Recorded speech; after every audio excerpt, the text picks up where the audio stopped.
Já, ég held að þá hittustu eftir leik. Ertu ekki bara nokkuð stolt af liðinu eftir þennan leik? Það vantar Kana, það vantar Ísabellu, en þið gefið Njarðvík bara hörkuleikinn í lokin. Jú, klárlega, við erum líka bara með fullt af nýjum leikmönnum sem eru bara tilbúinir að berjast á þessum tímabili og við þurfum bara að slípa okkur betur saman. Og þetta er bara svona fyrsti leikur og við erum svona aðeins að komast í okkar bara. Þannig já. Já, hvað breytist í hálfleik? Var eitthvað sem Lalli og Nökkvi, þú veist, voru að breyta vörninni eða?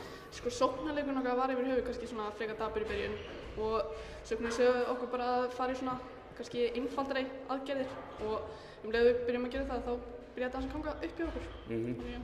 Er það ekki alveg vitustærð í þessari deild að það munar mjög mikið um Kana, er það ekki? Brittany, þið átti í vandræðum með þeirra Kana, hann skoraði mikið hérna í fyrri hálfleik. Jú, klárlega og svo Þið söknuðu þótt að nýr leikmaður sé ekki komin en væntanlegur á næstunni, hún mun styrkja liðið gríðarlega og þetta Ísabella náttúrulega líka það ekki? Já, klárlega, náttúrulega vantar eins og segir Alexis og Ísabellu inn í þetta en samt sem aður þá getum við alveg gert betur kannski á Brittany, ekki að vera kannski að skora svona mikið þótt hún sé drullu góð en eins og segir, já, vantar náttúrulega 2 leikmenn. Já. Þannig að þegar þær verða komnar tilbaka og svona þið búin að slípa ykkur til, menn þið ekki klárlega eitt af þessum liðum sem ætla sér bara alla leið? Jú, klárlega, bara markmið okkur náttúrulega verið bara í þessari titlabaráttu, þannig að við ætlum bara, eins og segir, kýra bara á þetta. Ok, frábært, takk. Takk.